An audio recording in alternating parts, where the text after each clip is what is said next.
Viktor Frankl said, "Everything can be taken from a man but one thing, the last of the human freedoms.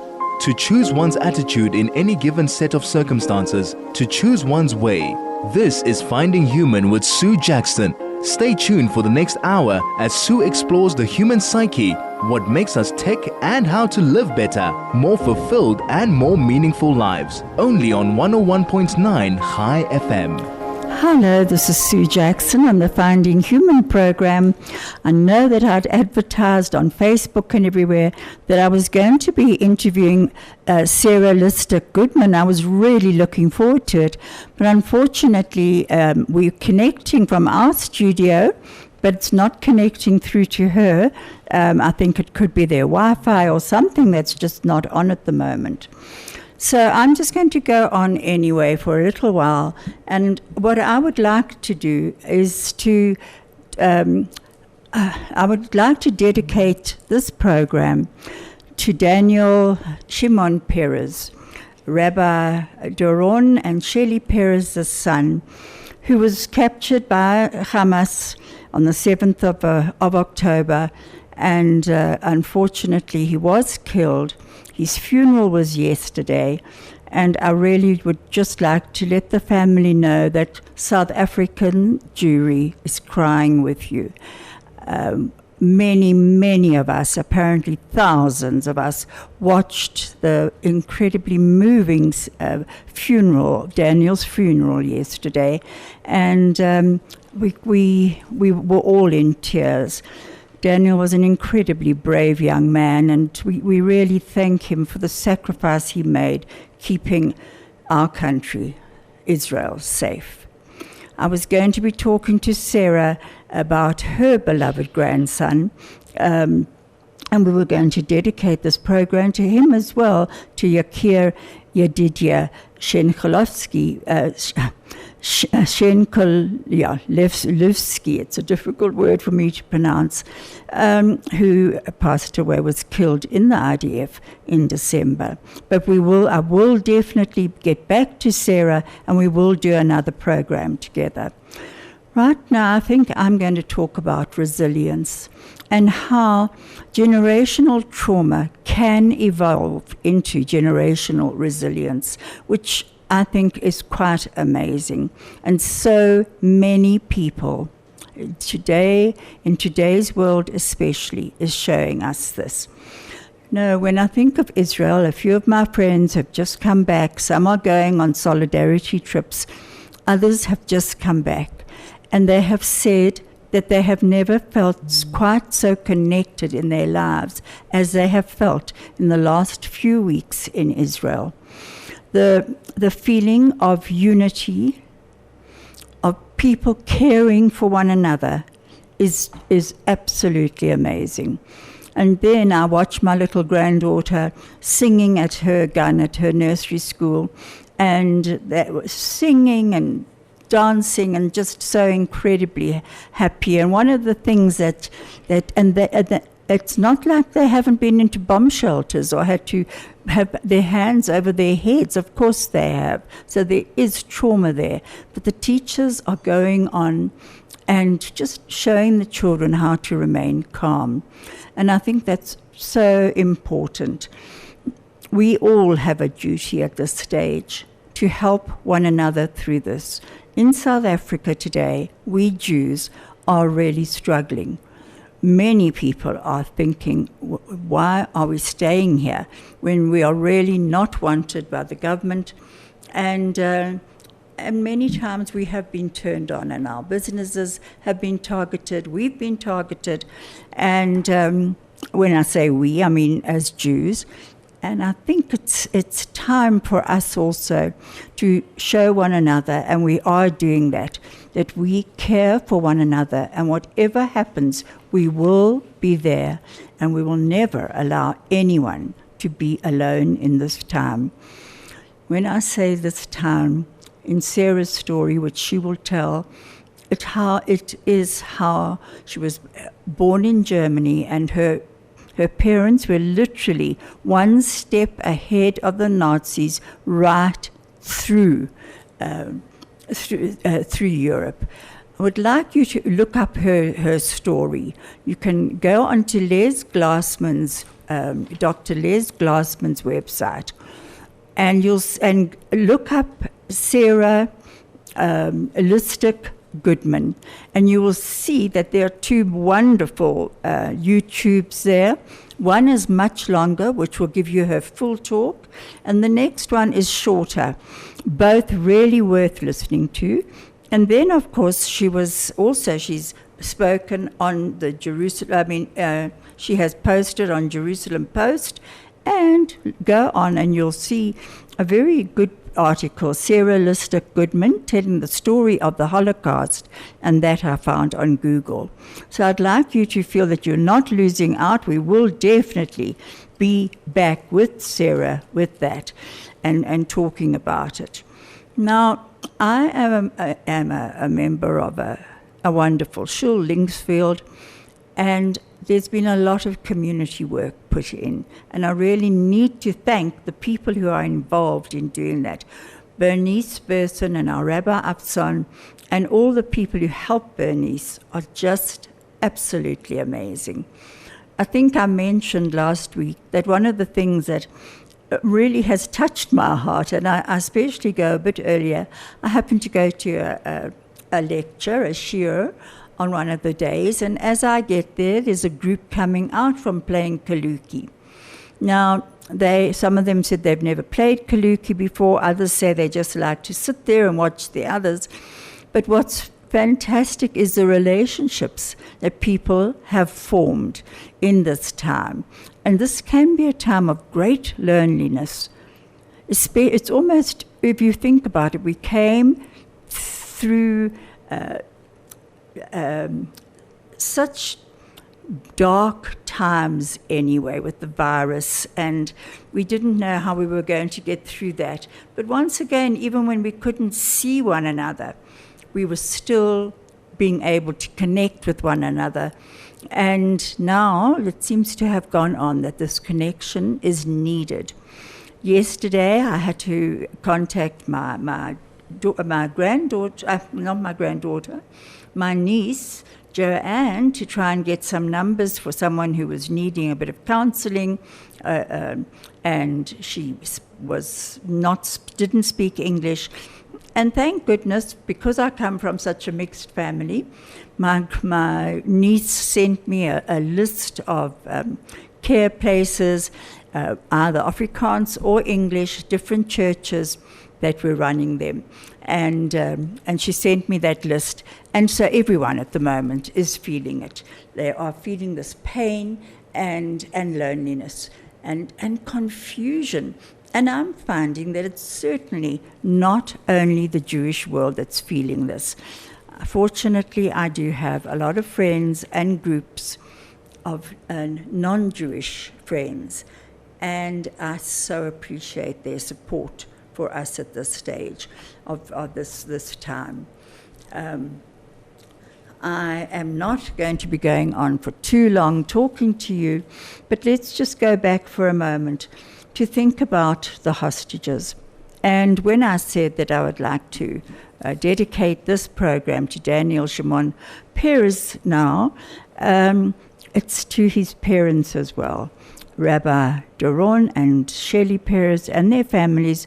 As I said, Doron has had such an influence actually on my own family's lives. And I thank him for that, and I would just like them to know that we are there. Yesterday at the funeral, watching that funeral, it was a military funeral, which I'd never seen before. And it was so incredibly moving. It started to rain, but people didn't seem to mind. The family and quite a few of the seated guests were under cover, so from the rain, but everyone else was standing in the rain, and nobody moved, which was amazing to see. There were thousands of people there. And my daughter who lives in Israel, Shira, sent me a YouTube of the procession going down the road, of all the flags and everyone standing, lining the road as the funeral cars went by to go to the cemetery. It was incredibly moving.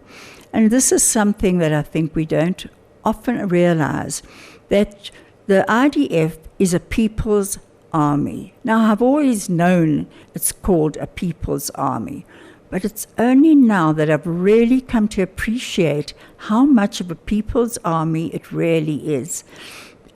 When you see the support, when you see the people lining the streets, a lot of them didn't even know Daniel. They don't know our other fallen soldiers. But they are there to honor them, to say farewell to them, and to thank them also for their sacrifices in keeping Israel safe.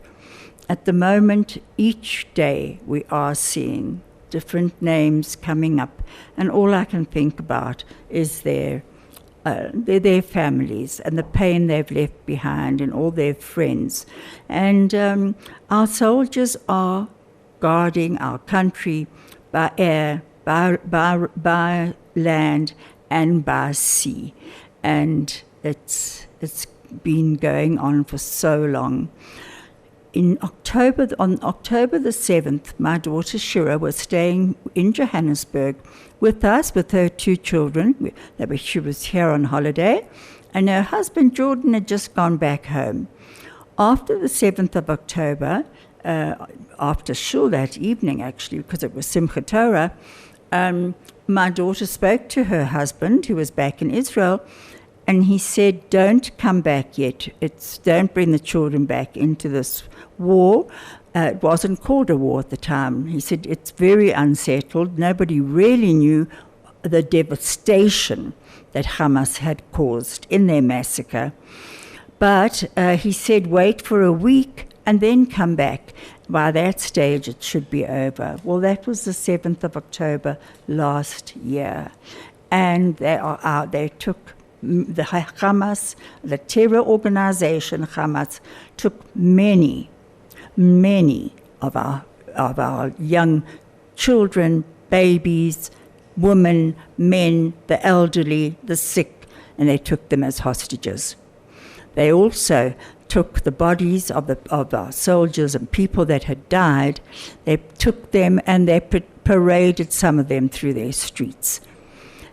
And unfortunately, and I need to say this, the citizens in Gaza were also spitting on people as they were dragged through. So it was not only Hamas. Unless Hamas has got everyone under their control, I don't know. But all I do know is that I think everyone who saw what was happening and has gone on seeing what's happening just wanted to bring up in absolute shock. And of course the deniers have started.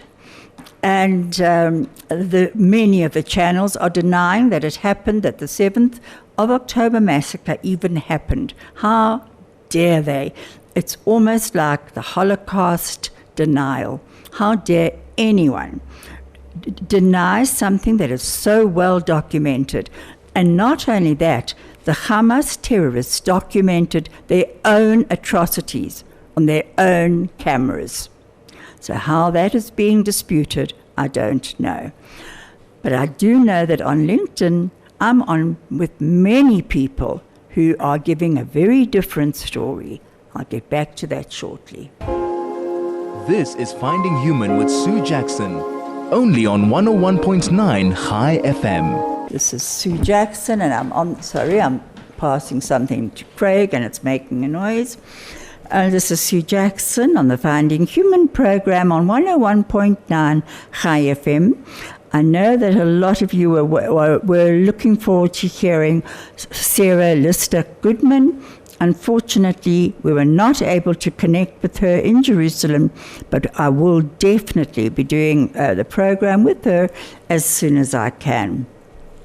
Now, I was talking about how in this time there's been so much denial again since the 7th of October.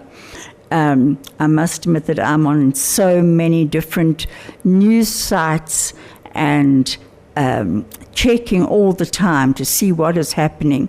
And then I sometimes go on to some of the Arabic sites like Al Jazeera and other sites, and I cannot believe what I'm actually hearing, because it's very different. Even BBC and CNN, sometimes they all tell very different things. But what I have noticed is that on LinkedIn, for instance, there are many people now talking out and saying this is not true. Now, these are not only Jewish people, these are righteous Gentiles who have come forward and have said, no ways, this is not true. I have said before that one of my favorite people, journalists, and he's an author, a journalist, is Douglas Murray. And I really enjoy listening to him. And last week he was interviewed by Howard Feldman, and then he was interviewed again by Gareth Cliff. And both interviews are worth listening to. Then I was cooking last night, and in order to be able to enjoy cooking, which I don't do, I always listen to YouTubes. So I happened to be listening to a YouTube, it was a shortish YouTube, with Douglas Murray. And he was with, I'm not sure if it was, I'm just trying to remember, was it Piers Morgan? No. Anyway, and somebody else who happened to be a Muslim. And Douglas was arguing, and they were both arguing with each other. But Douglas eventually called this man a weasel. Now, I was quite shocked because it was said in anger, and so I put a comment underneath saying, Douglas, I am a follower of yours, and I really enjoy your content, but I do not enjoy hearing you call someone a weasel. I just felt it was unnecessary. I actually haven't gone back onto that site to see if anyone's answered me, because a lot of people were saying he's quite right, a weasel is a weasel is a weasel. But I don't think we have to start really being rude to one another. What I wanted to say was, I have said this before, I am Jewish by choice. And when I told my father that I was going to be Jewish, that I was going to become Jewish, we had been married for about 12 years. We already had 3 children. And when I told my father said, he gave us his blessing. But he did say, one day you will experience anti-Semitism, and your children will experience it. And I must admit, I didn't really take much notice of what he said, because my husband had gone to, before we were married, in the 1967 war, he had gone to Israel. He was on one of the first flights out of here and was away for a year. And after that, if you remember, suddenly Israel was almost like the hero of the world. Nobody could believe that they'd taken on all their neighboring Arab countries, and they had won. And so in a way, they were being feted, and people were talking about them in awe. And suddenly, I must admit, so when my father said that, I didn't believe it.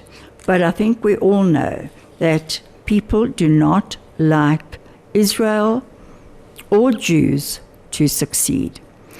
I said last week, no Jews, no news. And if Israel is looking a bit weak, we get a lot of support and sympathy. But Israel, fortunately, is a successful country. The people are working together. They're striving to make it the best, to make the desert bloom, and they have. But unfortunately, that does cause jealousy, and it does cause a lot of anti-Semitism. They're now calling it anti-Zionism, but as Rabbi Sachs said, anti-Zionism and anti-Semitism are the same thing. So we cannot possibly say we're anti-Israel and but we're for the Jews. I was shocked, totally shocked by the Oscars last week. And I felt very betrayed. I'm not even going to mention the names of the people who actually received Oscars. and denied or gave up on their Jewishness. The one had been making a Holocaust film, and yet he really slated Israel and this war at the moment against Hamas. I don't know how many of you have noticed that even yesterday they had to re-enter the Shifa hospital and found terrorists there. Now, I am a nursing sister a long time ago, and I was absolutely devastated to see one woman, one of the hostages who had been released, one woman who had been taken through the hospital. I don't know if it was a Shifa hospital, but she was taken as a hostage from her kibbutz, and she was released in the first lot of hostages to be released. And she said that they were taken into the hospital. And I think for a moment she must have thought, oh, thank goodness we're going to be helped here because of the hospital. But she said there all the nurses were, and they were making the noise, woo, woo, woo, woo, woo, like that. I can't make that noise. But that's what they were doing. It was in celebration of these captives who were coming in. Now, these were innocent women, men, children. And in actual fact, so many of them were peace lovers. They had worked endlessly to try to raise the Palestinians who worked for them, to try and the Gazans who worked for them, to try and raise their standards, to help with their children, help medically. And this is how they were responded to. I see now that Singapore has a lot of Indians have now been taken to Israel. They've gone to Israel gleefully. Thank goodness we do have very good friends, and they're going to be working on the kibbutzes and on the farms, while a lot of the farmers are in the IDF. They are going to be working there. And unfortunately, what Hamas has done has set the entire region back by decades. And I don't know how we're going to move forward, but I do know that Israel will succeed. This is Finding Human with Sue Jackson, only on 101.9 High FM. Hello, this is Sue Jackson on the Finding Human program on 101.9 High FM. And my guest was supposed to be Sarah Lister Goodman.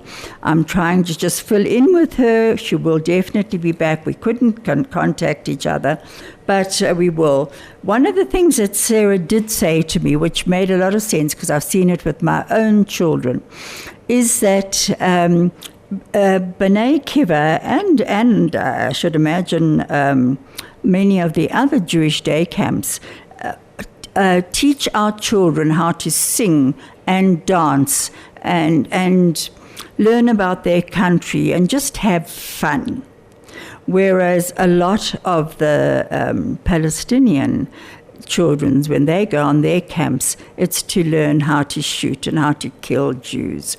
And unfortunately, more and more evidence of this is coming out as children's books are found, even puzzles showing children shooting soldiers.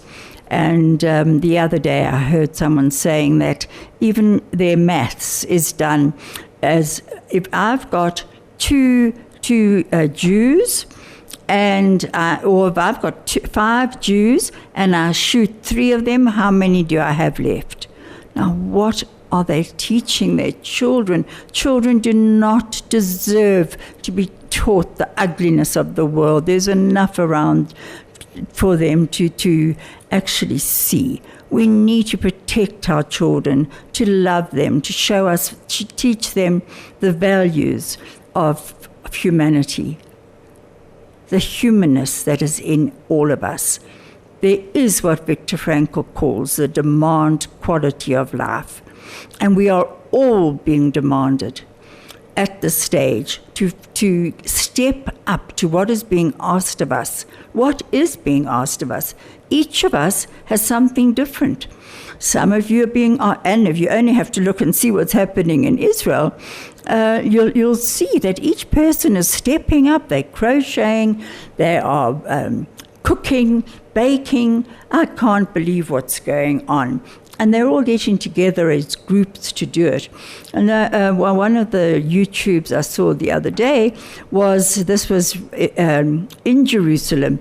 It was a flash mob of Israeli youth, and they were dancing and celebrating life on the streets of Jerusalem. I would have loved to have been there. Quite honestly, my foot was tapping away to the music as I watched it. I loved watching it.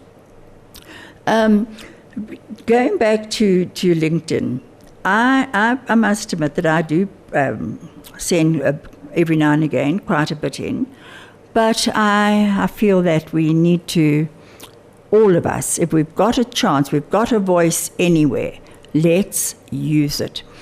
Thursday night, the 21st, at 4:30 p.m., this is in Israel. The